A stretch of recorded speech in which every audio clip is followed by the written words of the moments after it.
Ya. Nah, tolong bujuk saya supaya sholat. Puasa saya lakukan, semua saya lakukan kecuali sholat. Ketika Allah perintahkan ibadah-ibadah yang lain, itu cukup perintah ayat saja turun. Allah perintah haji, ayat saja turun. Allah perintah puasa, ayat saja turun. Allah perintah bayar zakat, ayat saja turun. Tapi ketika Allah perintah sholat, tidak boleh ayat turun. Nabi dijemput oleh 2 malaikat, kemudian diajak naik, ketemu dengan Allah untuk menerima perintah ini. Kenapa? Karena perintah ini sangat penting. Mas, saya boleh dagang, bayar zakat sambil nyanyi. Saya boleh haji sambil nyanyi. Tawaf, labbaik Allahumma labbaik, labbaik la syarika lak labbaik. Boleh.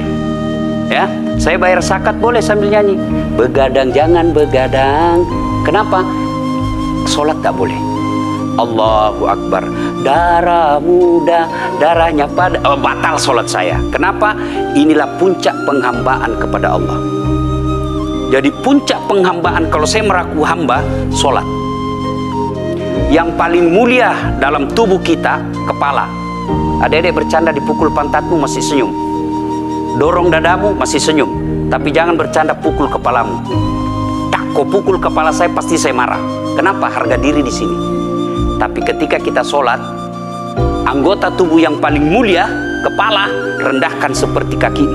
Ketika saya mau sholat, saya melihat banyak koruptor sholat. Ya. Saya melihat banyak orang sholat yang kalau saya ajak ngomong main HP, nggak punya adab. Yang paling enak memang sholat tidak korupsi. Yang paling nyaman memang, paling ideal sholat jujur. Tapi wala talbisul haqqa bil batil, kata Allah. Allah tidak mencampurkan antara hak dan batil. Sholatmu beda, puasamu beda, maksiatmu beda.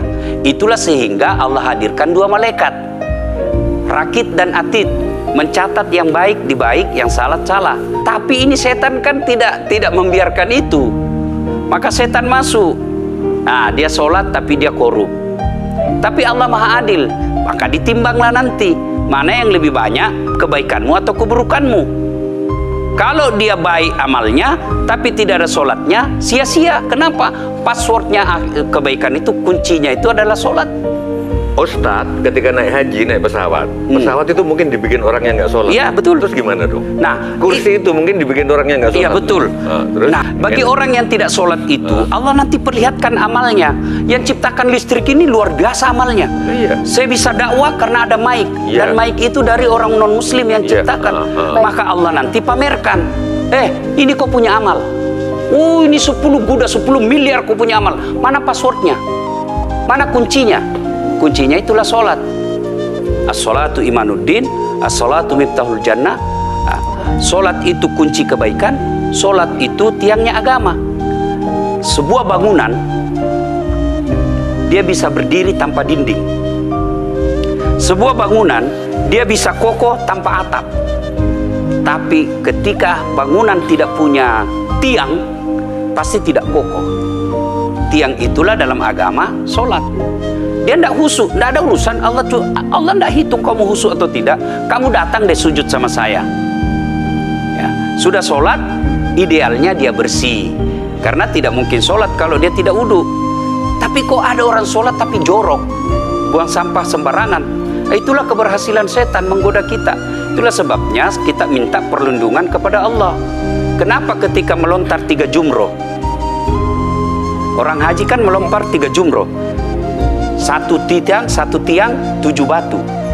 Kenapa tidak dikumpul saja itu? 1 kali lempar, tak, tak, tak.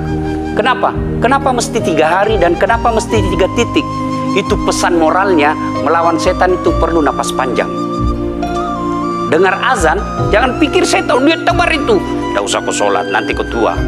Anggaplah pergi sholat. Setan menyerah, tidak. Buru-buru kamu, buru-buru. Akhirnya apa? Wudhu tidak sempurna. Anggaplah Anda wudhu dengan sempurna. Setan menyerah, tidak. Masuk masjid. Tidak usah sholat sunnah, tidak usah sholat sunnah. Prinsipnya setan, kalau dia tidak bisa dikalah, jangan untung.